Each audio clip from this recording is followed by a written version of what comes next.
Minister by presenting him a plant.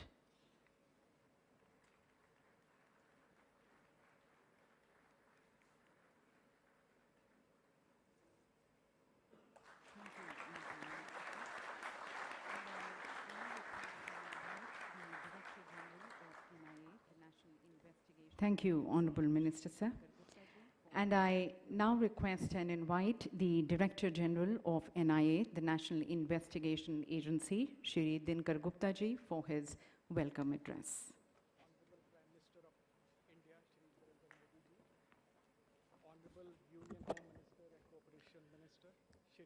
Honorable Prime Minister of India, Shri Narendra Modi ji, Honorable Union Home Minister and Cooperation Minister, Shri Amit Shah ji, Honorable Minister of State for Home, Shri Nityanand Rai ji, Mr. A.K. Doval, National Security Advisor, Union Home Secretary Shri A.K. Bhalla ji, Excellencies, Honorable Ministers, Heads of Delegations, representatives of international and multilateral organizations, distinguished guests, Honorable Minister of State and gentlemen. It's an honor for me to extend a very warm welcome to all of you at the third No Money for Terror Ministerial Conference on Counter-Terrorism Financing. On behalf of the Ministry of Home Affairs, the National Investigation Agency, and the people of India, the third edition of the NMFT conference is being held in New Delhi after a gap of 3 years since the second conference in Australia in November 2019. As the host nation, India is delighted to witness this coming together of 78 countries and 16 organizations on the issue of terrorism, which is the single biggest threat to peace, security, and development in the world. Your presence here today is indeed a manifestation of our collective will and determination to fight the menace together. It's an honor and a privilege for me to extend a very warm welcome to the Honorable Prime Minister of India, who has kindly consented to inaugurate this conference. Sir, your zero tolerance policy to terrorism, whole of government approach,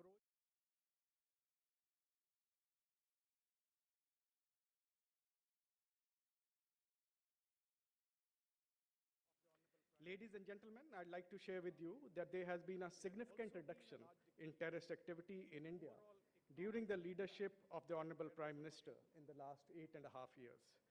There has also been a large decrease. It's symbolic of India's overall unwavering economic impact to the fight of terrorism on India during this period. Sir, your presence here today is symbolic of India's unwavering commitment to the fight against global terrorism and the need for strengthening international cooperation to ensure security across the world.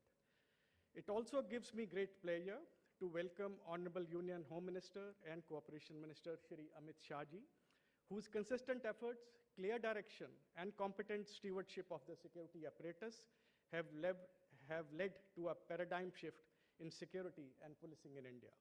The robust counter-terror response under his leadership has led to the destruction and dismantling of terrorist networks and the terror ecosystem.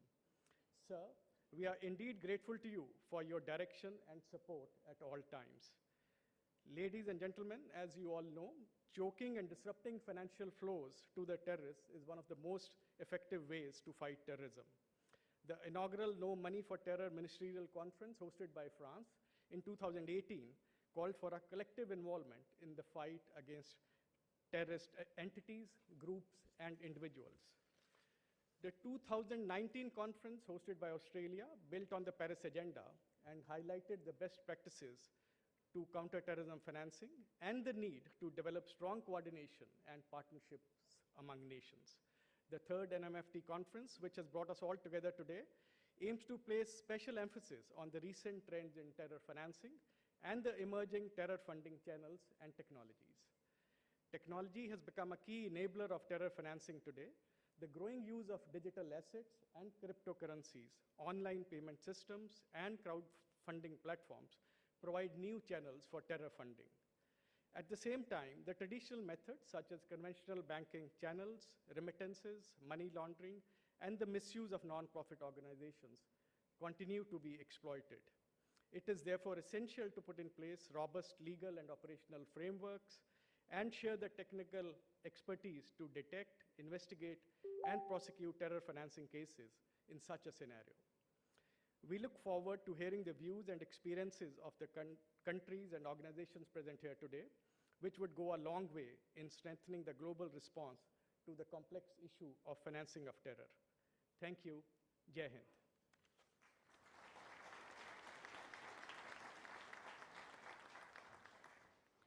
Thank you, sir, for your insightful views and your welcome remarks. And now, ladies and gentlemen, as we seek to be led and guided by the Honorable Prime Minister, please join me as I request Honorable Prime Minister Modi for his inaugural address.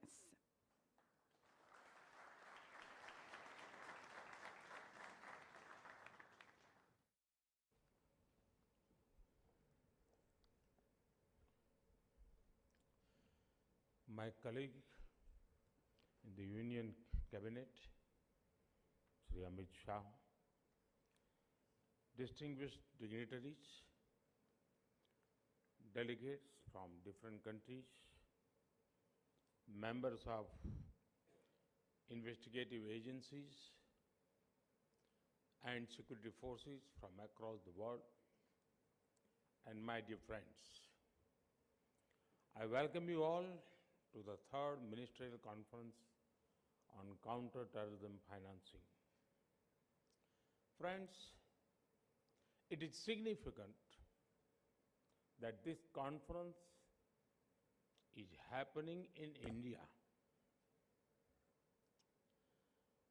Our country faced the horrors of terror long before the world took serious note of it. Over the decades, terrorism in different names and forms tried to hurt India. We lost thousands of precious lives, but we have fought terrorism bravely.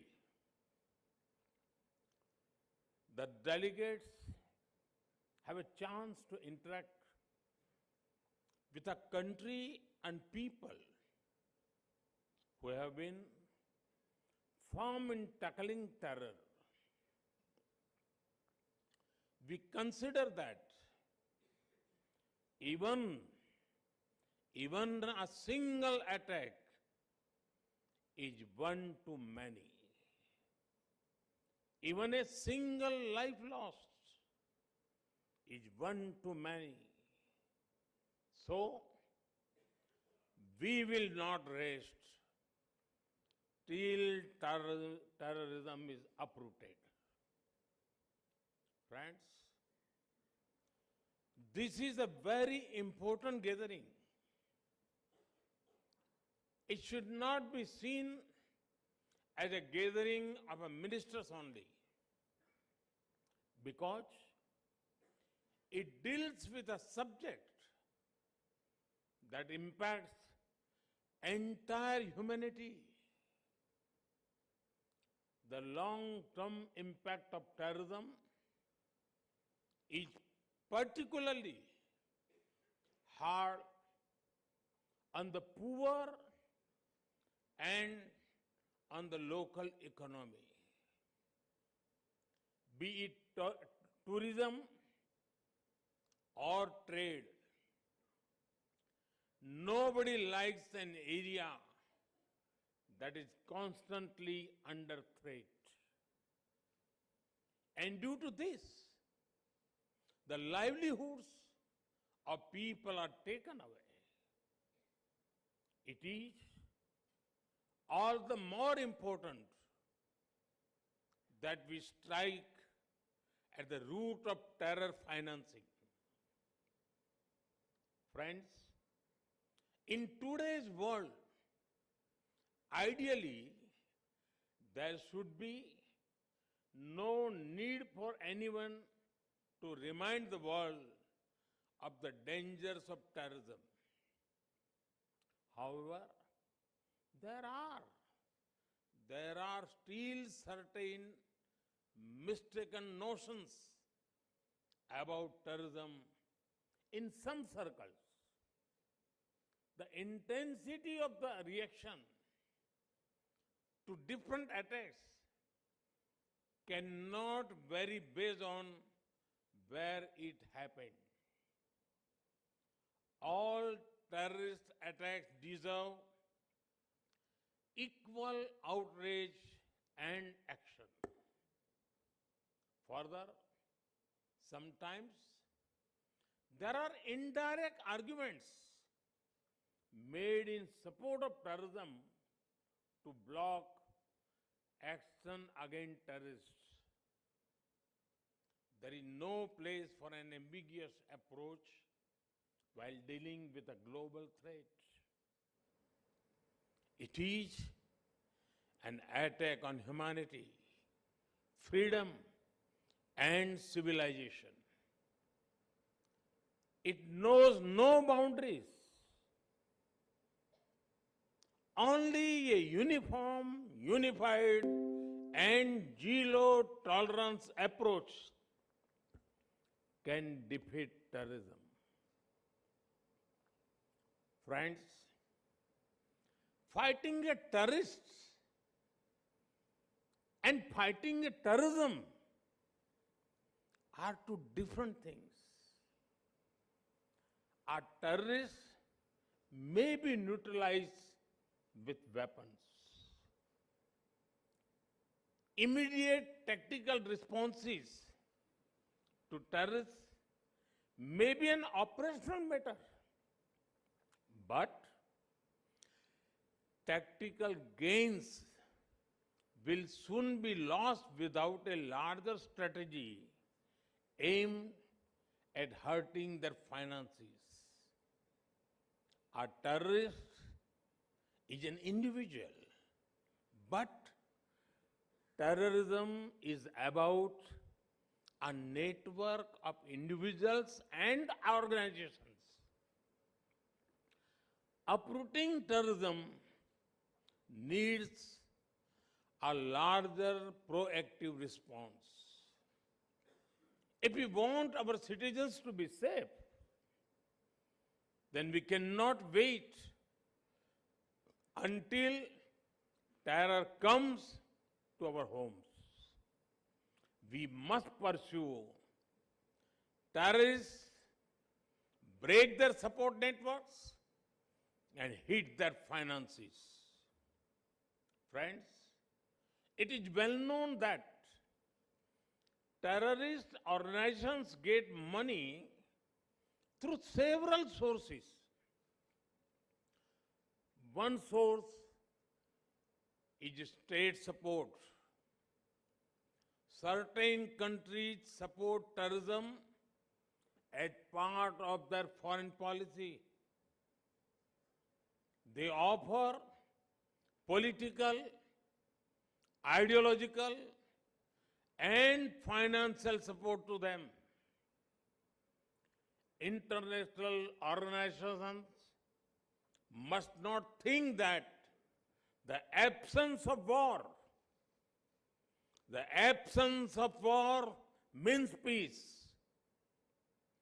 Proxy wars are also dangerous and violent. There must be a cost imposed upon countries that support terrorism. Organizations and individuals that try to create sympathy for terrorists must also be isolated.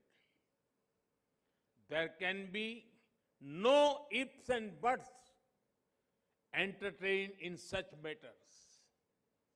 The world needs to unite against all kinds of overt and covert backing of terror. Friends, one of the sources of terror funding is organized crime. Organized crime should not be seen in isolation. These gangs often have deep links with terrorist outfits.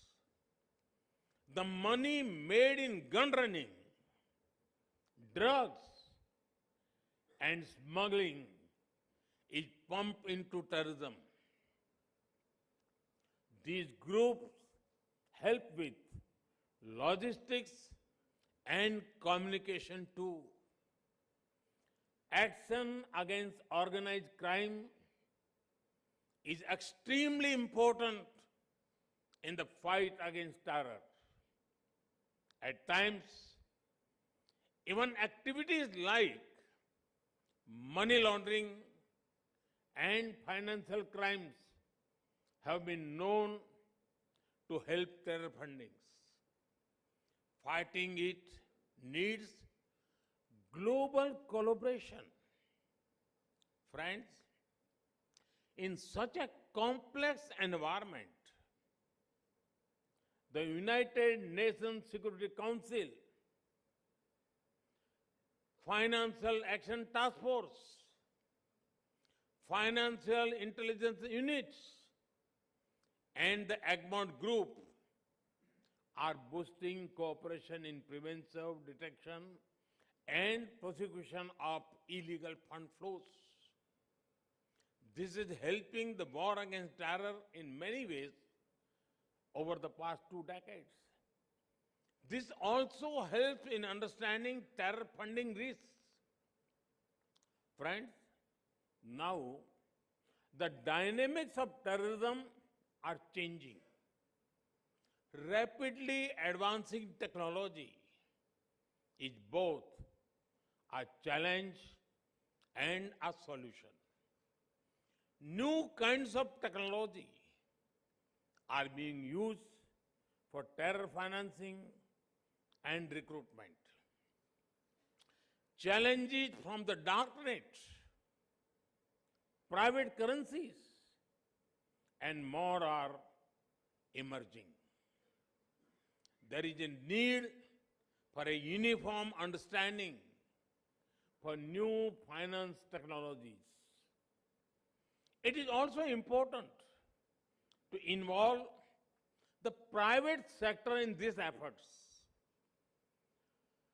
From a uniform understanding, a unified system of checks and balances and regulations can emerge. But we must be careful about one thing. The answer is not demonize technology. Instead, it is to use technology to track, trace, and tackle terrorism. Friends, today, cooperation is needed, not only in the physical world, but also in the virtual world too. The infrastructure used for cyber terrorism and online radicalization is disturbing. Some also offer weapons training from a remote location and online resources, communications, travel, logistics. There are many links of the chain in different countries. Each country can and must act against the part of the chain within the reach. Friends, many different nations have their own legal principles, procedures, and processes. Sovereign nations have a right to their own systems. However, we must also be careful not to allow extremists to misuse differences between systems. This can be prevented through deeper coordination and understanding between governments. Joint operations, intelligence coordination, and extradition help the fight against terror. It is also important that we jointly address the problem of radicalization and extremism. Anyone who supports radicalization should have no place in any country. Friends, over the last few months, many conferences have been held in India relating to different dimensions of security. India hosted the General Assembly of the Interpol in New Delhi, a special session of the United Nations Security Council's Counter-Terrorism Committee happened in Mumbai. At this No Money for Terror conference, India is helping build global momentum against terror funding. Our intention is to bring the world together in taking the war against terrorism to the next level. Friends, I wish all the participants success in the deliberations over the next few days. I'm positive that you will help in attacking terror funding in all its dimensions. Thank you. Thank you very much.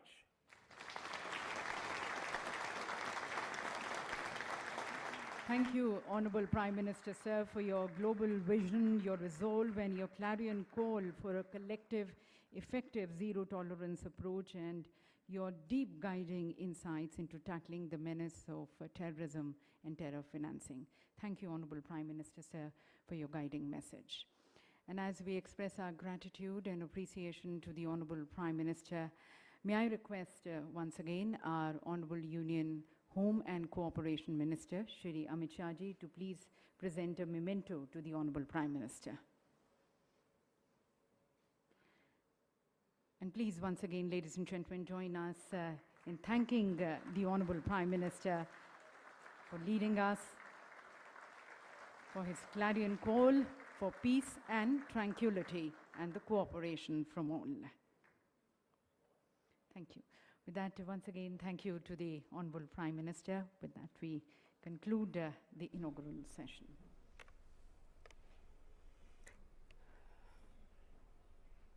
तो आप सुन रहे थे प्रधानमंत्री नरेंद्र मोदी को, जिन्होंने नई दिल्ली में आतंकवादी वित्त पोषण को रोकने के लिए तीसरे मंत्री सम्मेलन नो मनी फॉर टेरर को संबोधित किया। काफी प्रमुख बातें उन्होंने कही। इसमें 450 से ज्यादा प्रतिनिधि हिस्सा ले रहे हैं और उन्होंने साफ तौर पर कहा कि भारत कई दशकों से झेल रहा है आतंकवाद